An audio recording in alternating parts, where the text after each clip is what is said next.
Hello, everybody, and welcome to episode 13 of Talk of the Rift. This is a podcast about all things League of Legends, from current state of the meta, upcoming changes, and professional play.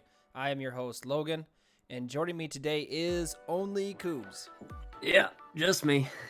Eli is sick, unfortunately. Not much of a voice today, so he is going to be taking the night off, but that's okay because we still have great content to talk about tonight. At the end of the show, we do a live Q&A, so if you want to submit your questions, you can tweet them to us at Talk of the Rift, post them in Twitch chat, and if you missed any of our previous episodes, you can check them out at anchor.fm/Talk of the Rift, and from there you can find us on virtually all podcast platforms like Spotify and Apple Podcasts, just to name a few. We have a crazy show for you today. Lots of hot takes. Overwatch is dead. Valorant is a CSGO killer. TFT Set 3 will destroy all competition. The LCS is booming. So I'd listen for the whole thing because it's going to be a banger. I know I'm going to. We'll start off with the easy one. Overwatch is dead. And I say this because you and I have been talking, and we do not agree with a recent change made in Overwatch. Obviously, I don't think Overwatch is dead. I do think Overwatch is dying, though, actually, to be fair, but I don't think it's dead. But this change does not help their case any one bit. Overwatch has introduced something called hero pools. And for those of you who don't know, hero pools are basically every competitive season. So let's pretend I know League is a long season, but because our viewers or listeners are primarily League of Legends players, it's easier this way. Imagine if the entire League season, Zed and Yasuo and Akali were not playable. They were just always banned. That's basically what Overwatch is doing. But they run obviously on shorter seasons, and they run on rotations. I don't know how many seasons they do a year. I think it's like 5 or 7. It's a lot because they're already on season like 20 something. Yeah, it's heavy. So for instance, the first season, I think it's Reinhardt, Roadhog, Moira, and have to be some damage dealer, Widowmaker maybe, or Hanzo. Those heroes are not playable for the entire season. And the point of this is to force variety into their game. For anybody that watched Overwatch a while ago, there was a meta called the GOATS meta that dominated for the entire season 2 of Overwatch in the competitive league. And this basically forced them, they tried nerfing it as much as they could. It was triple tank, triple support basically. And it forced them to create the, what do they call it? The 2-2-2 meta where the role. You actually got roles like League. Yeah, where role it's like selector. It's not just everyone plays a tank. Which I don't think is a bad idea. Like, I think that's fine. 2-2-2 is fine. Like, I think that's the way Overwatch should be played, and forcing it's, I think, okay. But people still found crazy comps, and instead of nerfing and balancing your game like you're supposed to, they can just disable heroes for entire sections of time. And the reason why we're talking about it is that the competitive scene is also going to do this. However, they are not going to have the same heroes disabled in competitive as in solo queue, which means that a professional player can play scrims all day of Reinhardt. Their team's like, we're going to play Reinhardt because Reinhardt is not banned. Let's say that Diva's the banned tank, or Orisa. So they're going to spam a bunch of Reinhardt, and then that player is going to go home, and they're going to say, I'm going to play more Reinhardt, except they can't for the whole season because it's banned in solo queue. And I think that this is idiotic. First off, the concept is stupid, but this is a stupid way to do it. Yeah. Like, if you're going to go through with this idea, you can't make them separate from the professional scene, or just do it for the professional. Like, I don't know, you just make that a professional rule or something. Because that's one of the things that I think Riot has always done right with League of Legends, is that I know a lot of people have suggested like that you balance League of Legends differently from pro to solo queue to help with the problem of like Azir, Kalista, Galio. Like, they're always so like pro dependent, like they're OP and pro, but they suck in solo queue. Like Ryze is another one. So like, well, what if you just nerf them for pro play and then you buff them for like solo queue? Like that's all fine as an idea, but one of the best things about League of Legends is that when you watch the professional scene, you can think to yourself, well, if I go home, I can do that too. Like I can just like I can log into a game of solo queue. I can play Lee Sin, and I'm playing the exact same Lee Sin that the professional player is doing. I'm not playing a Lee Sin that has an increased or a shorter QR time and a shorter flash time, which lets me insect more. Like, no, it's the exact same champion.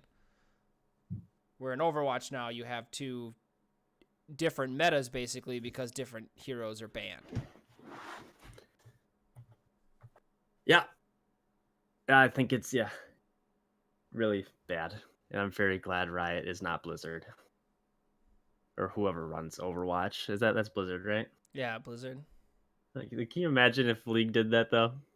It's like, this week, like, you can't play these imagine if like your one trick. Like It's Riven. like, No yeah, Riven this like, week. I can't play it. Like, I mean, I'm sure some champions who call the player base be thrilled. And Like, like, no more Yasuo, I don't have to ban him anymore. don't tell me like so. This is like, and it's clearly a excuse to not balance the game. Yeah. And don't tell me it's not, because I just looked it up. The first heroes that are not like selectable in the first season for solo queue, like the tank is Orisa. Like the problem you're having right now is bunker comp is OP. So then you're just banning the bunker, like you're banning the bunker hero. You're just banning Orisa. You're like, all right, no Orisa. Now there's no bunker comp. Or you could balance your game so that way she's not pick ban. Like with Ornn, right? We could have probably done the same thing with Ornn, but instead, Riot's just like, hey, how about we actually nerf this champion? And then see. Exactly. Whereas Blizzard and Overwatch, it's like their patches are a joke. Yeah. But yeah, no, I think it's kind of interesting, the whole like comparing the competitive scenes and how they're going about it. And I think, I'm surprised they haven't retracted this. Because they're definitely down in viewership in their competitive scene. Oh yeah, they started with like 200K like a viewing, and now they're at 40, I think, on Twitch. Or on YouTube. They're not on Twitch anymore because they struck a deal with YouTube, and they get about 40K viewers. That's awful. Yeah, it's not good at all. Well, wait a second. Get some people. What up? So I just accidentally clicked on Twitter, and Fiddlesticks might be on the PBE right now. Wait, really? Yeah. There's a skin spotlight of Fiddlesticks walking and crawling and stuff. So is there any information? Because Cloud9 retweeted it. No, that's what I'm trying to figure out. I just want to know what he does. Breaking news alert.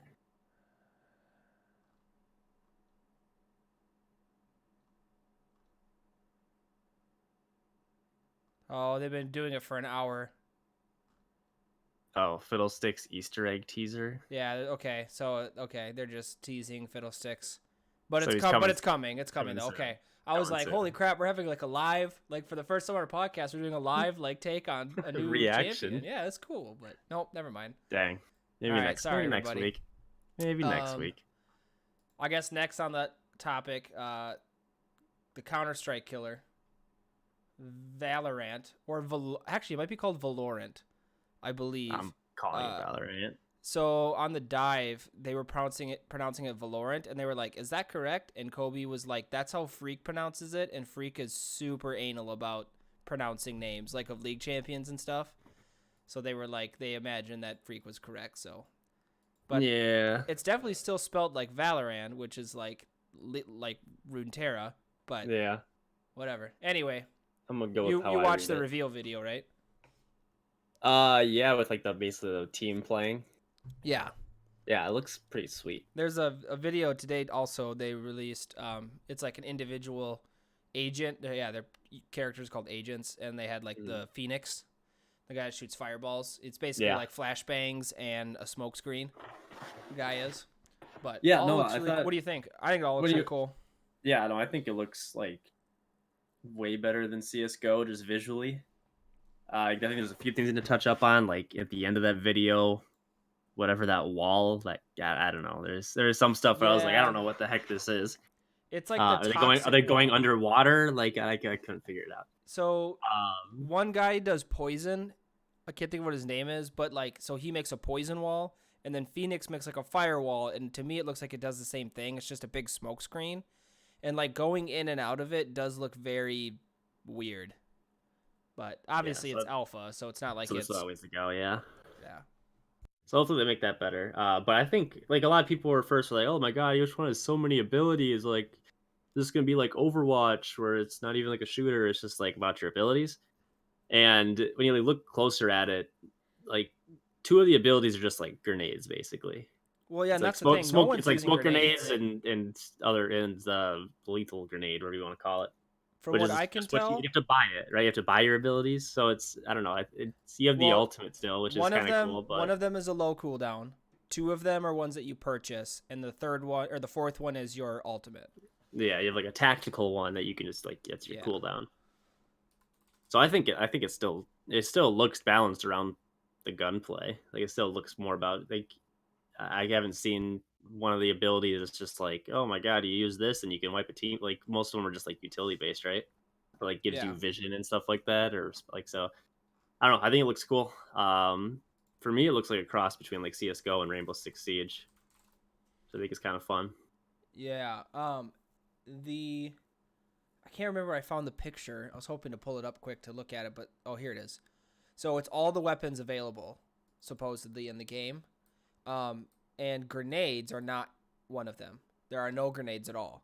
And from what I could tell when I watched the gameplay video, I saw no grenades. Well, that's because So that's what like the right, champion's but ability that's what I is. mean. Yeah, That's what the abilities are, and that's what people need to yeah, remember is like when they're throwing these, like the Phoenix guys throwing these fireballs all the time. Like those are his flashbangs. Like that's an agent that can use flashbangs. The wall is a smokescreen. There's that air bubble that's a smokescreen. So yeah. like basically you're just buying a grenade is all that it is. Um, so like that's pretty cool.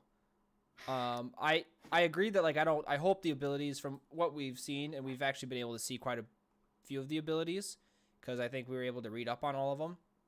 But it looks like the abilities are all utility based, which is nice.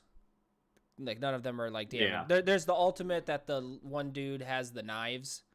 That's like a gun, basically. Yeah, and like if it headshots, he gets a knife back or something like that. But yeah, that's just a Yeah. gun that headshots.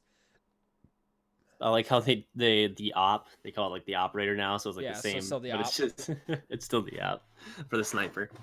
So yeah, no, I'm excited for it. I am off lit shooters, but I'll play it just because I like Riot. Yeah, it's free to play, which is Oh, dope. is it also? Yep, it's free to Oh, play. nice. There will be no loot boxes and no agent skins. Oh, interesting. It'll be a battle pass is what you'll be able to purchase. But I'm curious to God. see what the cosmetics will be. Obviously, weapon skins and stuff like that, but no Well, probably agent won't see skins. weapons. Which That's kind of weird. it is It'll be weird, but I added. think It'll that's be good added. though. I think I don't think they can resist. try to like find my words for this. I think it's interesting that they are in it that they're not adding agent skins right away, because I wonder if it's like a competitive integrity thing with shooters. Like that you don't want things hanging off the people and more colorful, less colorful. Like you just want them always to be the same. Like visually, That's it might fair. be That's more fair. distracting Yeah, in a first-person shooter, which that I is think is true. nice though because that helps. Because this obviously to me is very much a competitive shooter. It's like definitely an esport game that they're gonna try to push into esports. Yeah. But then yeah, obviously you'll get weapon skins. Yeah, there's got to be some money maker if it's free to play and only a battle pass. The battle pass has to earn you something. So what is that thing? Weapon skins and I don't know what else. Maybe the abilities can change colors. I don't know. So maybe the walls are different colors for your team or something. I don't know. Yeah. Yeah, we'll see. Time will tell. We'll see. They can do a lot with the guns, as CSGO has proven. Yeah. Anything else you want to cover with Valorant?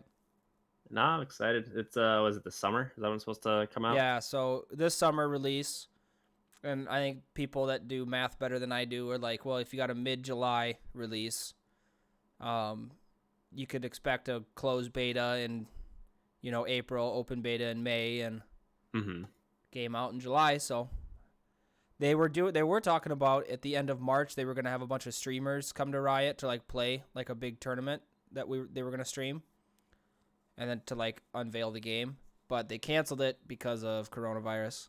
But they said that they have an alternative and wait for more information. So Okay. we'll have to wait and see what that is. But I mean, it's nice that we get to see more about the game. I just love that it's coming out in the summer because like we get it now. That's awesome. It's not like a 2 years to go kind of a thing.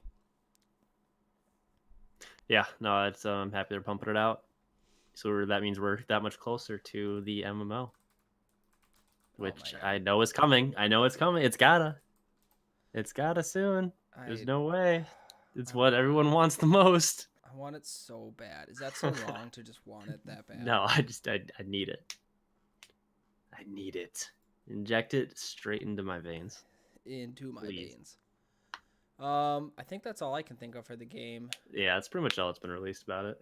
Right, because it's just the one video anyway. Mm-hmm. Let's see here. Okay, so TFT Set 3. Again, I didn't mention this right away, by the way, to people that are listening. We're obviously primarily a League of Legends podcast, and we probably will not be doing this normally from like episode to episode. But we reserve the right to. Exactly. This is our podcast. We do what the fuck we want. Right. As long as you guys like it. We will stay, right. We'll stay League of Legends. Obviously, we'll kind of go with the flow on this, but when you have a week that we've had of just so much stuff coming out, it's hard to not talk about it, you know? Especially such exciting things like Valorant and TFT Set 3, stuff like that. And so Blizzard fucking up. Yeah, Blizzard sucking. So expect us to go back to League until things get insane again, which we'll wait and see. Okay, so TFT Set 3. I have looked over this sheet. I've got all the origins and classes here in front of me. I would imagine that you've done this more than I have. Can you find it? Otherwise, I can link it to you. Yeah, go ahead and link it to me. It'll make my life easier. But I've looked at it a lot. I just like seeing it. Well, this is the biggest set, right? I mean, there's more origins and classes than normal, right? I'm not crazy. So it's got to be. So. It's definitely the biggest variety. It looks like. I will agree with the. Yeah, I think it is the most. Anything sticks out to you? I've heard that. I think it's Rebel. People say that Rebel is like busted, and Jhin stacking damage on Jhin is busted. They definitely have some balancing to do. What gets me super excited about this set is the amount of options that can be like your carry. I think like in set 2, the one we're currently on, you can like set it's balanced, right? But it's hard to like find like here's the primary carry that'll be like your end game person. Yeah. It's usually from patch to patch, it's just like, yeah, this is the best. Like it's Kindred, or is it Ezreal, is it Zed right now? And I think with this new set, you have so many options for things that can just do damage if you put items on them. And so I think I'm just pumped for that. It sounds like it's going to be a lot more fun to kind of mess around with different stuff and different ideas and kind of more routes to go if, some of this everyone's doing one thing. Some of this is a little rinse and repeat, like Infiltrator, for instance, like Assassins. Yeah, Void was from set 1. Where's Void? Mystics right there, in all the Void. sets. Brawlers set 1. Blade Master's been in all the sets. Star Guardians. Blade Master, is it back to being 6? Yeah, 3 and 6, not. Yeah, not 2. Is it 3? 2, 4. 2, 4, 6. Yeah. Yeah, Blade Master's always been hard to balance, so it's we'll see how this goes. Definitely as of right now in the PvE, they got some balancing to do, so we'll see what kind of comes up when it starts off. Kind of right now, like, it doesn't matter what your team comp is, you just pick up strong units and you could have like 0 synergies and still just stomp the game from what I've seen. So they either need to make some of these individual champions weaker or buff the classes and origins, maybe. I don't know. We'll see what they kind of decide. But God, having the mech, if you get like what is it called? Is it just called the mech ones? I saw the mech on Scar's stream, and I wasn't paying attention. Hilarious. So I didn't get it like in its full entirety, but I saw the concept, and it's So what does it turn into? Like just a big mech? It's just a mech pilot is what the origin's called. And basically, if you get Annie, who's a 2 cost, Rumble is a 3 cost, and Fizz is a 4 cost, they merge into a super mech until it dies. And And once then it they dies, turn into the three of them. they turn into the three of them, and then they go. So it looks hilarious. Also, probably pretty strong. So that's one of the things I'm excited about. Infiltrator, Shaco looks fun as hell. Jin looks fun as hell. Just to put items What does on. Shaco do? He's backstab his Q. Oh, okay. So he can hit pretty hard, and he's an infiltrator, so they just jump to the back line right at the start. I like brawlers. Brawlers are from the Yeah. first one, right? Yeah, brawlers were late, or no, they were there the whole time. Okay. I It like. sounds like brawler blasters was a good combo, which I think will still be That good was the this next one set. I was gonna say is blaster. The fourth attack, you Hmm. get additional attacks that deal double damage. You got misfortune, jinx. So Yeah, yeah, Thresh.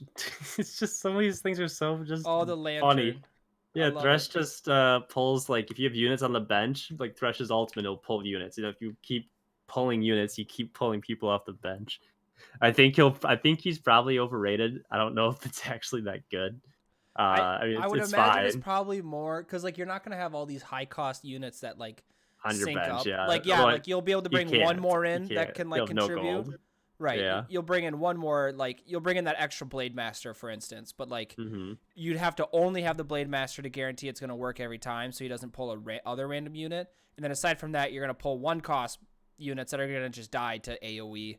You know, they're just going to get destroyed. But Yeah. the So I think he's concept, though, probably. is, I think the concept, though, is pretty OP. You're just, It's like, funny. pulling in, you're like, you got the two silvers, like, or you've got a silver out, another silver in the back, like one silver of each person. You're just like lanterning. You do, I don't know, some low cooldown mana bonus alt with him. He's just like pulling all these guys. Like they're killing him, but he keeps pulling in all the reinforcements. You're like, damn it. I Yeah. just think No, it's funny. he looks hilarious. Um. It's creative, and But I yeah. like that. Yeah. No, I think the set's gonna feel more fun to more people. I think the set was kind of boring for the most part. I like it. I'm almost diamond. Oh, Aurelion Sol is a rebel. Yeah, yeah, he's pretty much just singed from set two. Interesting. But what's funny is that you can actually you can get the demolitionist class as an item. What spatula used to be like. It's like a spatula item. Yeah. And demolitionists, if you have two of them, they deal all their spells stun the targets for 2.5 seconds. And so some people have been putting demolitionist on Aurelion Soul, and he just stuns everybody for 2.5 seconds, and it's ridiculous.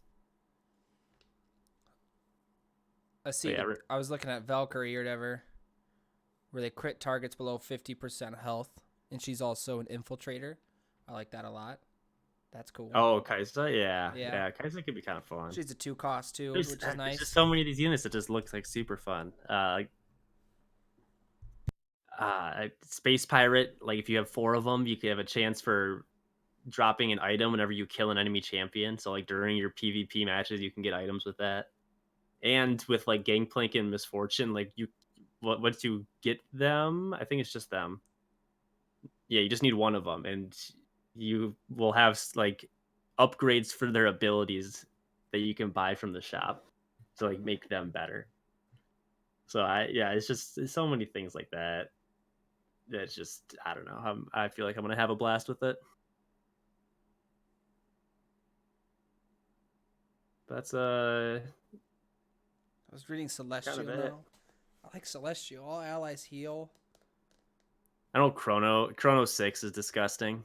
Yeah, that was the next one I was gonna say. Chrono. Like every time I read one, I'm like, oh that'd be super good with like this thing and this thing.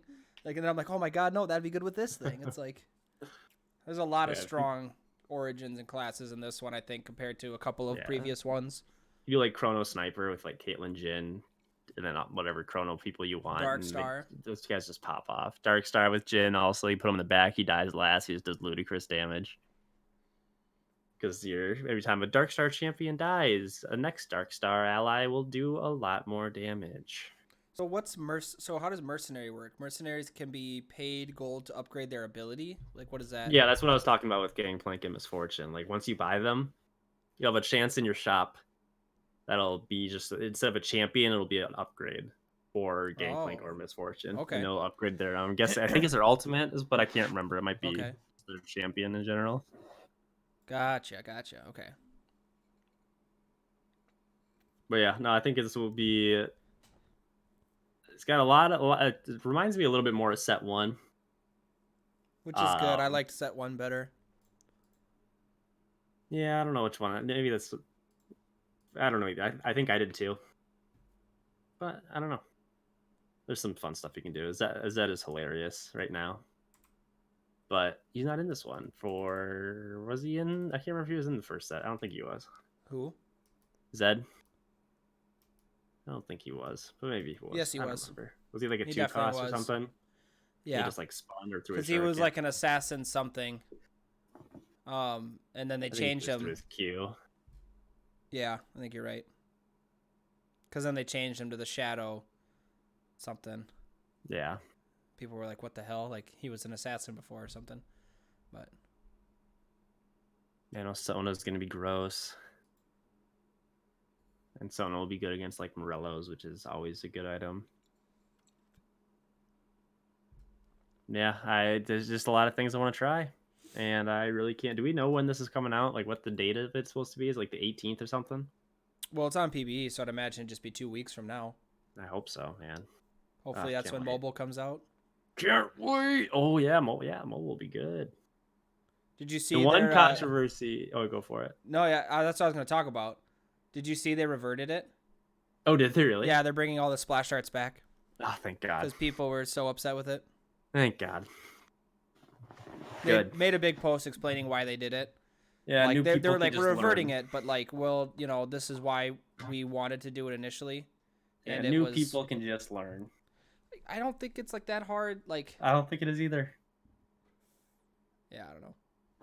Maybe from like set to set is what they're like worried about. But even then, like it's still the same shit. Like you still have to change the model. My favorite Reddit post was somebody was like, "Oh, I found a way to like help new people learn the game," and instead of any portraits at all, it was just text that had the name. So it's just like Jin, Caitlyn, Sona, like. Yeah, like you get the name, you should be good. Yeah. But yeah, they just look so bad. It was really bad. It They look did like look season bad. 1 splash arts. Yeah, it looked pretty bad. Mordekaiser and Jarvan looked exactly the same.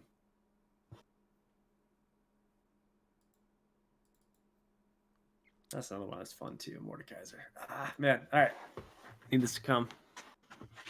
Okay. All right, what's next after I'm what's nerding next? out We're over talking TFT? about esports, one fantasy. We kind of went over our stuff together, but long story short, last week we had a terrible week. We locked in all of our rosters, and then Alltech was subbed out, so I got no points for that, which was terrible. I got 119 points last week. I think I did like the best. I did do the best. Eli got 84 points. Eli got 116. Shut the bed. Yeah, Eli got like nothing. Because Alltech didn't play. Biofrost got .12. TSM got. Yeah, I had 3 TSM members. We went 0-2, so I forgot the whole. If they lose, they're gonna lose both of them. Oh yeah, that's true. Yeah, it's either 2-0 or 0-2 every single week. So. So what did you do for your roster this week? So this week, did change of strategy. I only took 1 TSM member. Letting me down too much lately. So I have Impact as my top laner. I think TL is starting to be on the come up here. I think they'll bring Tactical in, kind of shook up the team a little bit. And I think if Doublelift comes back, he'll be better, even if Doublelift's the one playing. So I think that team's just going to do a lot better. Doublelift is not playing this week. Yeah. Well, he's not playing the first game. I guess he might play the second, game. But we'll see. And TL looks pretty good with Tactical down there. And I think Impact will do well. I have him as my captain, pick and set both games because I just want him to hit on one of them. And so hopefully I do. Then I have Broxa in the jungle. Froggen is my mid laner. I think his matchups were pretty good. I don't remember off the top of my head right now. 100 Thieves and GG. I think Froggen will do good both those games as far as just him personally. So Sven as my ADC, as it is, I think, pretty much every single week. And then Biofrost is going to do better. I believe in him. And then I have 100 Thieves as my team. So, as a note, you didn't pick Greg and I didn't pick Greg, but Dignitas 2 hours ago tweeted that Acadian is starting this week. No. Yeah, I would never pick Greg. So it's just a TSM thing all over again. Yeah. pretty much. Oh man, poor guys. Maybe they'll start to play better and this won't happen. Yeah, we'll have to wait and see. So for mine, I'm picking Hooney in the top lane. Um, he's got two matchups that he could crap on if he pulls his head out of his butt. We'll see. Um, so I'm kind of He taking did a pretty risk good with that that one. C9 game, really. He did all right. That was the closest early game C9's had all year. Yeah. Took Ignite, the balls on that Oh, man. that's right. He played Lucian. Yeah. I'm going Blabber in the jungle again because points. Same with Niski because points. And then I'm going to take the gamble again on Tactical. And I'm going to assume he's going to play both games. And he's going to do really well. We'll see. And then I can only afford 100 Thieves and Aframu as my support at that point. So that's what I picked. And we will see what happens. I think 100 Thieves can go 2-0 also. So we'll see. It's definitely possible. But and then after this, we are going to talk about LCS. So we're going to talk about last week, and we're going to talk about this week, and we're going to do a little grab bag session here. We're just going to talk about whatever tickles our jimmies. So we'll start with last week. I just got to pull up the schedule here to look at it. Have you seen the stats for like the laning stats and jungler stats? What do you like the most dominant laners of the LCS so far, the most dominant junglers of the LCS so far? Is it just all 5 of Cloud9 members? Yeah, No. it would be because Niski is third. Yeah, he's not good in. It's not that he's not good in lane. He's never in lane, so therefore he gets no laning stats. So C9 has the 1 and 3 spot. TSM has the 2 and 4 spot, and that's it for those two teams in the top 10, I believe. Or is this just mid lane? No, it's mid and top. So they just don't have duels.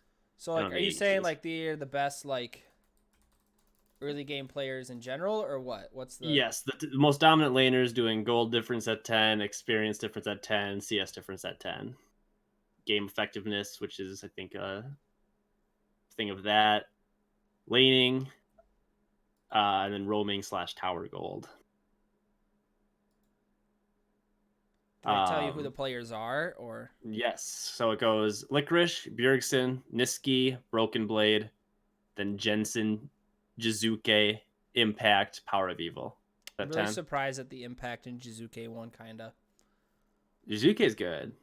People are flaming him a little bit, but he's actually like a legitimately good player. But I mean, in my head I would think that like he had enough bad showings where like somebody. But it's never in lane though. That's true. That's true. So this is all like basically 10-minute stuff. So yeah, I thought Froggen's way down there. Also, that Licorice is number 1. Not that he's been playing bad. He's had a couple bad games, but like, I've never felt like he's just shitting on somebody. To be number 1, that's crazy. Cool. Want to take a guess on the most dominant jungler of the LCS? I guess being the early game. I mean, my guess is going to be Dardoch or Blabber. And you're wrong on both. Oh, damn. It is Santorin. The best jungler but they have actually by kind of a lot. Early game. By whatever his algorithm is, it's 10 points higher than Blabber, and then it goes. Then Closer's number 3, Dardoch's number 4. Damn. So yeah, this is just kind of gold difference at 10, XP difference at 10, CS difference at 10. Santorin does not CS before 10 minutes, but he is always ahead in gold. His CS difference at 10 minutes is 40, like under 40, I think, or like he's behind. Wait, 40? That's weird. I'm trying to read this graph very well, but his gold difference is 90, like above. But Blabber leads all of them at getting leading an XP difference at 10 by 99, and the next closest is 74. So he's typically a level above most of the other junglers. Who is that? Blabber. Okay, that's what I was going to say. I was like, Blabber is up so much experience at 10 minutes. Yeah. So I don't know, it's just fun, like a little stat I saw surfing Reddit, where I get all my information from because I'm a simp. Uh, which I don't think is the right meme for that, but that's okay. It'll work. We're boomers. We don't know memes. Yeah, so this is apparently all just from the OracleElixir.com. Great website. All your stats out there. They've got a lot. But yeah, so that's last week. C9's still good. Surprise. They lost their mid tier 1 tower for the first time in 12 games. Yeah, and yeah, they're. Is this the game they also didn't get every single dragon? They already didn't have every They single already dragon. didn't? Okay. I believe it was the first time they lost first dragon. Okay. No, I think they didn't. It took them that? 2 barons to beat somebody. Took them 2 barons. Well, they took the first. I think it was against FlyQuest. No. It was against Dignitas because they had Anivia. Yeah. So they took the first baron at like 21 minutes, and Anivia has the wave clear to hold the line. They had to use a second baron to win the game. FlyQuest was 1 baron, so they still have 100% baron control. Dignitas had a good chance at that game. And I like their strategy going into it too. They had Lucian top with Ignite, which you just never see Ignite in the top lane, Right. or really any lane, honestly. And Licorice was down like 30 CS coming out of laning phase, but they never able to get a gank up to like actually kill him, which I don't think they really tried all that hard to, and I think that they could have. And then there's a team fight around the dragon early-ish, where if Huni is able to just dodge the Cassiopeia, Dignitas is in the driver's seat, and that'd be the first time any team could say it. But Niski hit the Cassiopeia. It was weird because Huni like kind of dashed sideways. Yeah. And so but it still stunned him. So it was like if he just dashed like backwards a little bit, he would have been good. He channeled the ulti and then flashed over the wall, so it was just like. Well, that was later on. That was. Oh, yeah. That's not what we're talking about. That's not the one I was talking about. Oh, gotcha. No, that was a gross play though when he did that. That was the one that. Because that one, you're like, as a viewer, you don't see it coming. He does it, and you're like, oh. You're like, that's dirty.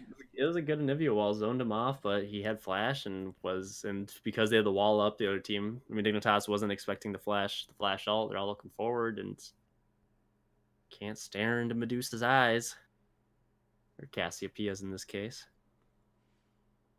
And then they rolled them the rest of the game. So it was like close-ish, like they kind of had a chance for like 10 minutes, and then it was no.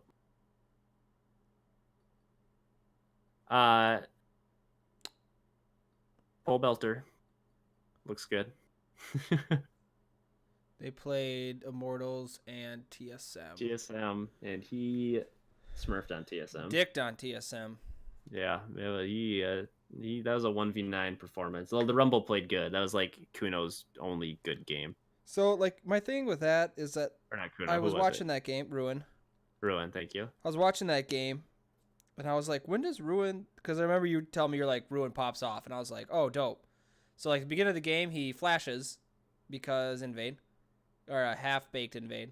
And then he flashes again for, like, a random-ass reason. And I'm like, when does Ruin, like, play this game well? And then he gets, like, 2 really good ultimates and just, like, nukes people. And I was like, oh, gotcha. And then they win the game.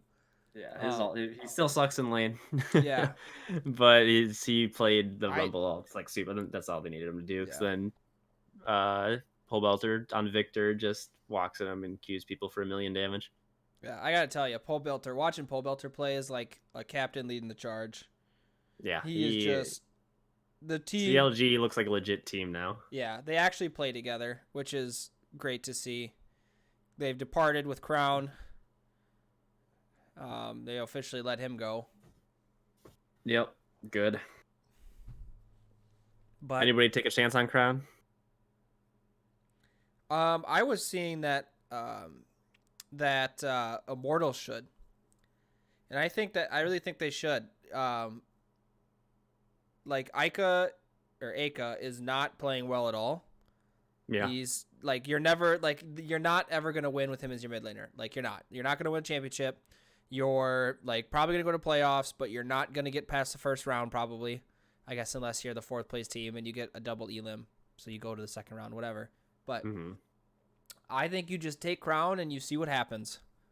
Maybe CLG was bad to him and that's why he couldn't perform, and you just try that. Yeah. Like why not? Unless he's literally got like maybe he's got a mental block that he can't get over, so you just stay away from him. But yeah, it's pretty like the only other team we can maybe make an argument for would be like 100 Thieves, but I think that's a bad idea. I like somebody had a good suggestion that 100 Thieves should get DeMonte, and then you can to try to save your split to like get to playoffs, and then you bench Ryoma, and then you like in the summer. Like you have Ryoma doing all this practice, and then you can like bring him back in. I thought that was a really good idea. Yeah, Ryoma's got talent. He's just very green. He's a rookie, right? Yeah, like the only legit rookie in this game or in this league. So Blaze Olive, tactical. Yeah. Well, Blaze Olive hasn't played yet, has he? In the LCS? No, it's just been the academy. I guess tacticals would be Johnson. Oh, that's right. I forgot about Johnson. Yeah. But yeah, I mean, he's Ryoma's just playing against a league that has honestly very good mid laners. And it's hard for him to do stuff when all the other mid laners have that much more experience on him on kind of what to do and how to play the map and stuff. So I think he'll get better. But right now, he's probably not the option if they're trying to actually make a run at the playoffs. So you could do something like that too. I will give him this. He has the 2nd lowest gold share out of any player in the LCS. Yeah. Part of that is because his laning sucks. That is true. So he's also not being put on champions that are like side lane pressure where he can get farm and like get gold / he's not getting kills. Yeah. So he's not really being set up for success. You know, there are certain players like this is obviously a complete extreme difference because the number 1, if I recall, is Kabe from TSM. Like that guy is getting like 2 lanes worth of farm. Oh, every time that guy gets kills. Everything. Like he is getting so many. Like they are giving him resources. He's not just like, oh, I'm getting resources. Like no, they're giving him resources. And I think Ryoma is like not being given anything, and he's not being able to get it himself, basically. Yeah. What did we think about tactical? And the Doublelift benching? Yeah. That's news. Lack of motivation. Yeah, I mean, you could see it. Yeah. I think Doublelift's getting burnt out a little bit. I don't know how much longer he's going to play, but we'll see. He's still very good when he wants to be. Tactical looked good, though. It looked like the Tarek Callista lane. Did you watch their games? Yeah. Tarek Callista first good. Blood. Yeah, Yuumi popped off and just stunned her, and goodbye, Yuumi. Yep. I like the part. I like the one where they were chasing down Aatrox, and Aatrox like goes over the wall, and he just ults Tarek and like Qs over the wall and chases. So I was like, when I watched him do that, as somebody who used to play a lot of Callista, I was like, hell yeah, man. Like that's what I like to see in a rookie. Like you just like you have no vision, like you don't know anything over that wall. You just know that Aatrox went over the wall, and you're just like you ult the Tarek, you Q over the wall, Tarek goes. You're like, nope, we're going. It's like, all right, dude, go get him. I love it.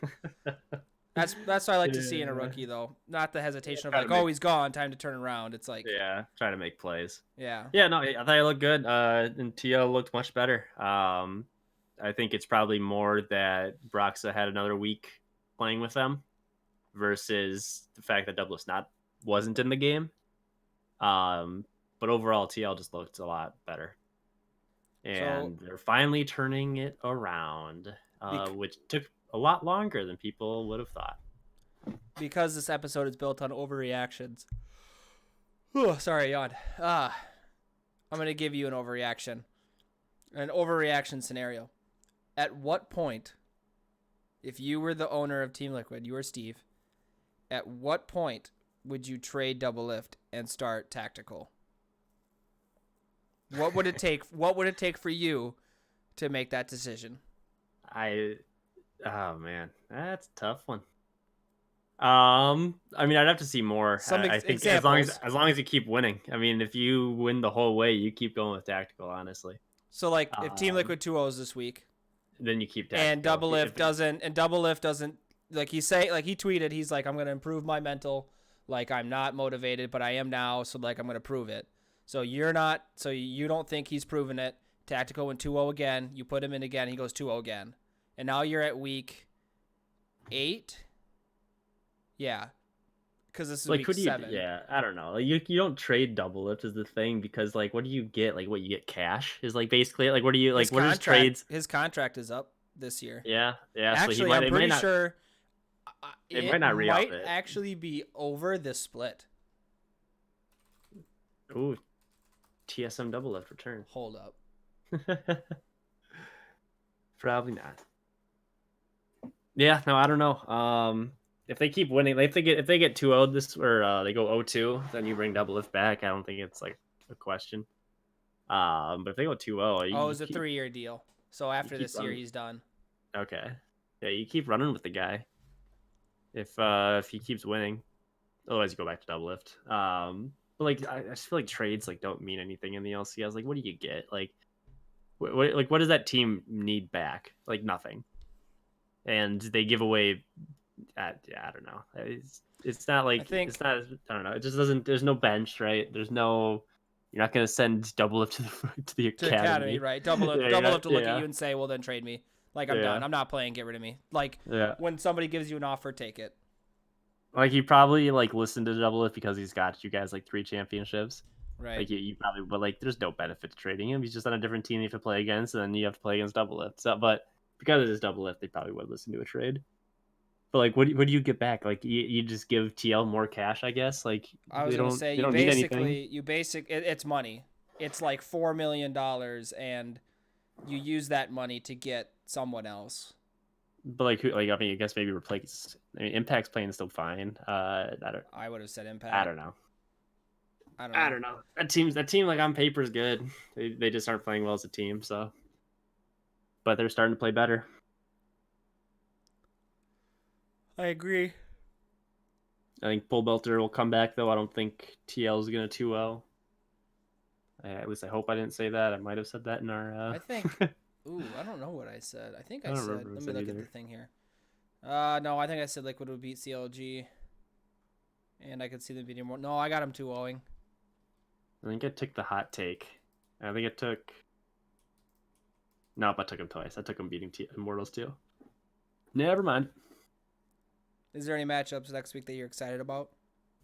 I mean, TSM Cloud9, the 2 best early game teams in the league. Yeah, I'm pretty excited about that.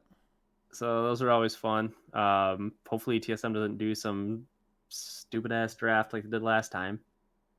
But I hope it'll be a closer game because of it. But we'll see. C9 just honestly looks pretty unbeatable at this moment in time. I think a lot will change. I think like tournaments is like what I'm excited for. You mean playoff? Or yeah, playoffs. Thank you. Just because it's not best of ones, and I think that'll be. No, yeah, I think we'll actually have a really good playoffs this year. Or this split. I think with the amount of comps that TSM's running, like they can. They like that it just shows that they're like prepping for playoffs. Like they're playing these comps so they could try them on playoffs, figure out what works, what doesn't. And so I think that'll be good. C9's still got like some pretty good versatility, but it's not definitely. But I think TSM goes in the playoffs with like the most versatility of like what they can play. Like they stomp with like Kiana top. It's ridiculous. You're not worried about TSM's performance from last week? No, I would have been worried about the other time they got 0-2, and then they followed up with a 2-0.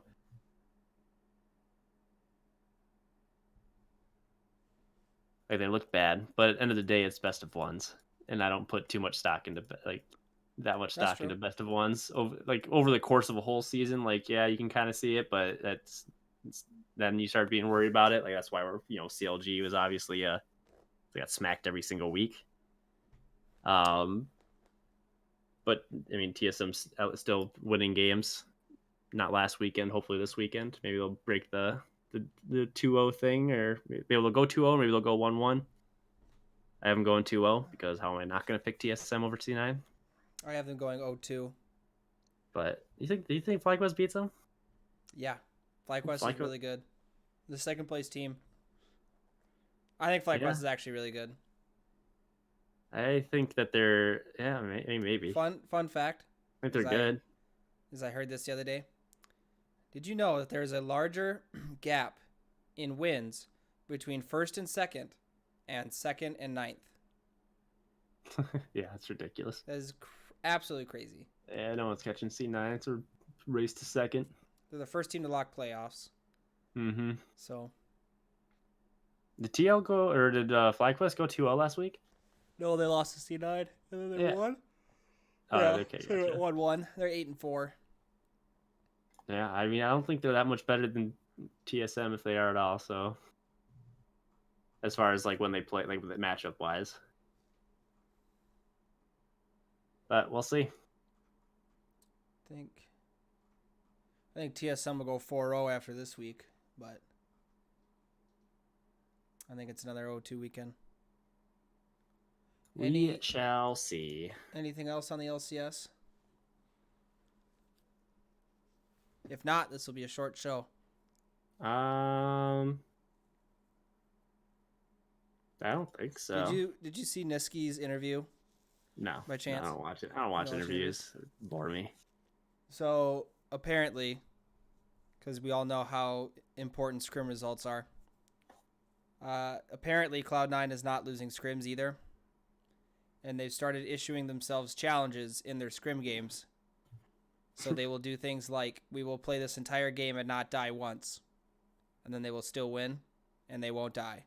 So the next game they'll do, like, we're going to take every, like, Dragon, Baron, and Rift Herald and not die. And then they do that, and then they're like, they win. And he's like, we're running out of challenges at this point. And it's like, oh, holy hell. Yeah. I'm just very interested to see if they actually win. Because the interesting thing to me is that they've never... Like the whole thing, you mean? Or yeah, like if they win spring. Because like they've always been like the second place team for the last X amount of years. They've been like second place at TSM for like all three of their wins, and then they've been second place at Team Liquid for all three of their wins, basically, give or take one or two. And you've always been like, when they get to the finals, you're always like, oh, like TSM or like Liquid will definitely win, but like, I guess like this is how Cloud9 could win, and then it gets really close or something, and then they don't win. So you're always like, yeah, well, Cloud9 like hasn't won since whatever. It's like, well, they've also never been the favorites like since then. So minus before TSM and Doublelift was a thing. So since then, they haven't been the favorites really ever going into the finals. So for the first time now, it looks like they definitely will be the favorites going into playoffs, and it'll be interesting to see if they can actually stick to landing this time rather than sucking a big old fat one. Laugh my ass off if they get bounced in the first round. Well, it's double elim, so then they get to climb back up. So oh, true. I'd still laugh a lot. They might still win after the whole thing after that, but it would still crack me up. I mean, that's like the thing though. Like, that's the one question with C9 is how would they handle having a deficit, because they literally haven't had one yet. Right.